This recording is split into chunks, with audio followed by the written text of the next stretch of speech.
Hey everyone, hope you're doing well. So in this video, I'm just going to touch on the subject of taxes as it relates to being involved in the gig economy. So I was reading a really interesting article this morning, which I'm going to post in the description down below. And what it was talking about is how the times are so interesting right now, right? Because these gig economies that we see now these days, 2021, they were really born out of the 2008 recession. A lot of Americans were cash strapped. They needed to find more ways of making money and having that cash flow. And that's how these gig economies became so popular.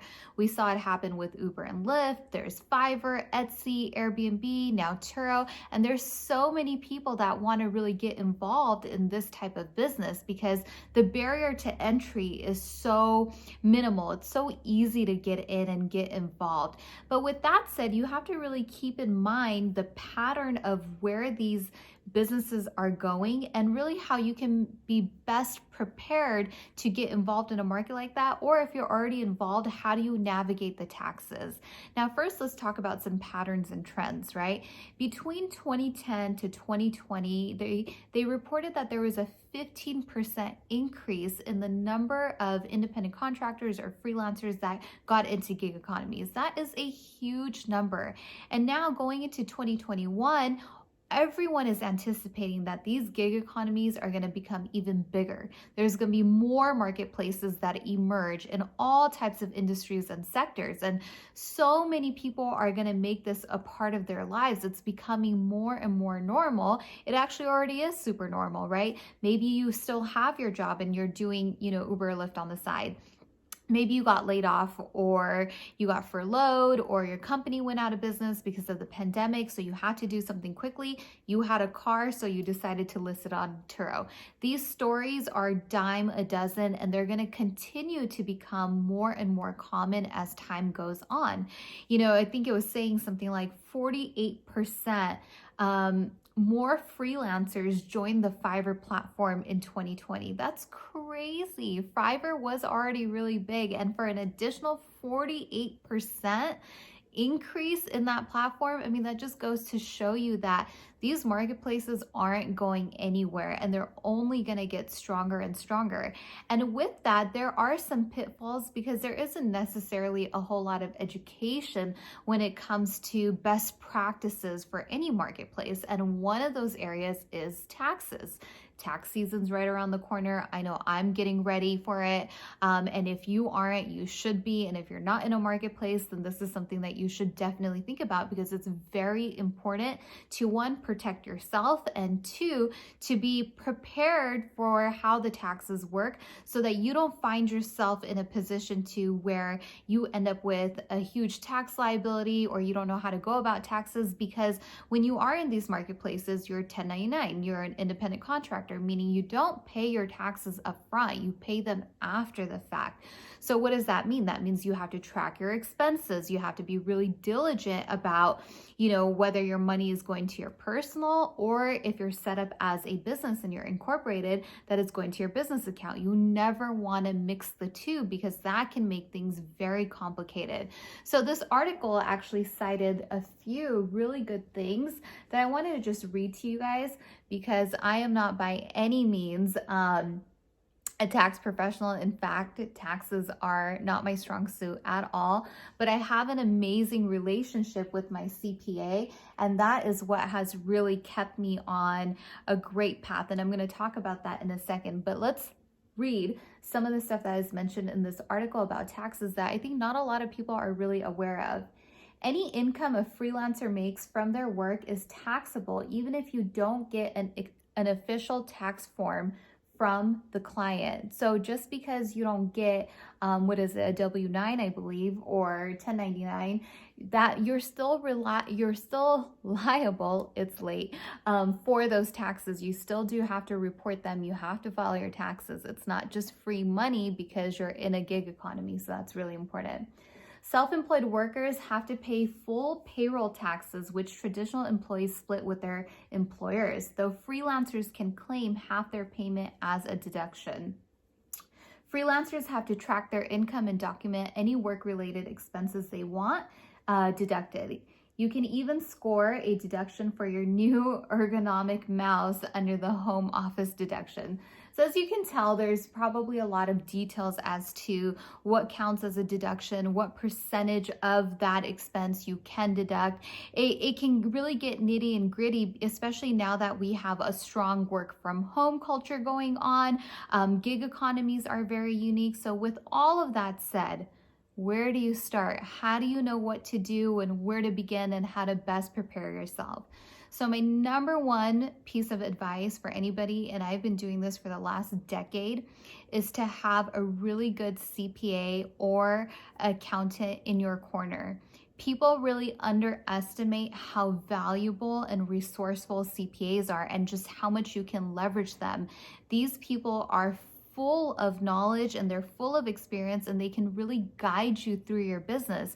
You don't think about that because you just think that, oh, these people are number crunchers. Like, here's my spreadsheet, here's my shoebox full of receipts, and bye. I see you once a year and that's it. And that's really such a misconception out there and such a wrong way to look at it. You know, when you have a good tax professional in your life and as a part of your business, they're actually somebody who you want to touch multiple times in a year. You want to let them know how business is going, what your revenues look like, what your cash flow is, what your projections are for the remainder of the year. Because based on what you're bringing in, they can estimate what your taxes might be and they can make suggestions on how to offset that tax bill. For example, you know, I know recently one of my friends was advised before 2020 ended in December to go purchase a vehicle because he was going to have a tax bill from that year because they had a really great year in business. So his CPA told him, go get a vehicle for the business and that you can write off up front. That way it will discount your tax bill when it comes time to pay. So there's so many different things, so many different ways that you can work your taxes to where it's the best outcome for you and where it makes the most sense for your business. Your tax professional can advise you on how to track your expenses, the type of expenses that you should have.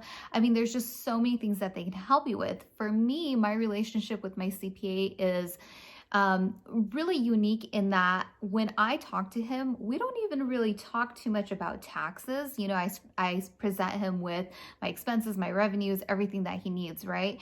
But for me, when I go see him, I talk to him about, hey, you know, these are my goals moving forward, and this is what I would like to see happen with the business. You know, advise me from a tax perspective what I need to do to best position myself to, you know, accomplish these goals. So hypothetically, you know, maybe it's you're looking to pick up a property for Airbnb, right? And you're going to do it under the business. So he'll say, okay, well, if you want to do that, then you need to show X amount in taxes so that you can use your corporate tax returns to go help finance whatever that property is. And in order to show that much taxes, you need to bring in X amount in revenue and so on and so forth. So they can really guide you towards accomplishing your goals. Like I said, these people are not just number crunchers. You have to think about how much shared and collective experience they have from working with so many people and understanding so many businesses that they really have a perspective that is unique and that can help you from a different point of view. So, moral of the story is don't be intimidated by your CPA or your accountant. Really befriend them and build a relationship with them and be very open and transparent about what your financial situation is and what your goals are so that they can guide you accordingly. It's so important. I cannot stress this enough. And then the other big question that I get is, hey, I'm looking to get started on Turo or Airbnb, whatever it might be. Like, should I incorporate? Should I be an LLC? How should I do this, right? Again, you need to talk to your tax professional because based on your personal financial situation, they can tell you what the best way to go about that because there is not a cookie cutter solution. For me personally, I've been incorporated for the last decade. All of my money, my revenue always goes through my corporate account. It never touches my personal. You never want to mix the two. So it's always separated. I have it all going under a business. When I purchase cars, I put them under my business so I can write off payments and so on and so forth, right? So don't consume your mind with trying to figure these things out when you can just leverage somebody who really knows this stuff well and have them guide you. The most important step is to just finding that person, and you want to make sure that you find somebody who understands gig economies and these type of marketplaces and that way of doing business. You'd be surprised, there's still a lot of people out there, tax professionals, who are not familiar with doing business in this way and having these type of transactions and having these types of expenses. So when you go and vet that person, just make sure that they have a good fundamental understanding of the way that business is done in gig economies and these marketplaces. And that will really set you on the right path to being able to understand your taxes and really accomplish your goals at the end of the day. So super, super, super important.